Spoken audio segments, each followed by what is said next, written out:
Submarine is a very, very well written Rugrats episode. This is the first segment of the fifth episode of the sixth season. Now, it's not a personal favourite, a lot of it involves their imaginative play, and as I've mentioned several times before, I'm not the biggest fan of episodes that are mostly set in their imagination. But having said that, a decent amount of this is actually set within the car dealership because Stu and Grandpa Lou go off to the car dealership to buy a bigger car because obviously they have Dill now, they need a bigger vehicle, even though I'm pretty sure their existing car fits like all of the Rugrats in anyway, but never mind. And Tommy and Chuckie beforehand had been looking in their fish tank and talking about scrub marines, as they called them, and they overhear Grandpa talking to Stu about sharks, the sharks at the dealership. And Tommy and Chuckie see this grey car, this really large grey car, and think it's a scrub marine.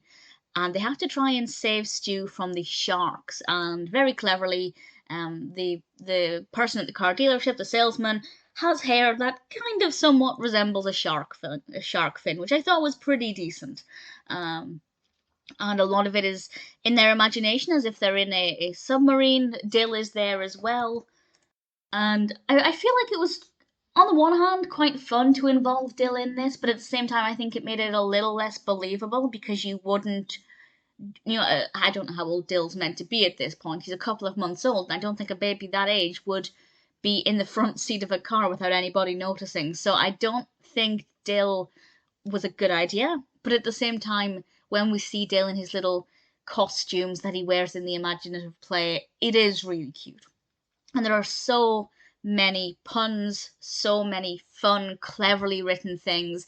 My favourite that genuinely made me laugh out loud was when they had to throw the potatoes, meaning torpedoes, and it amused me so much. So it is very, very well written.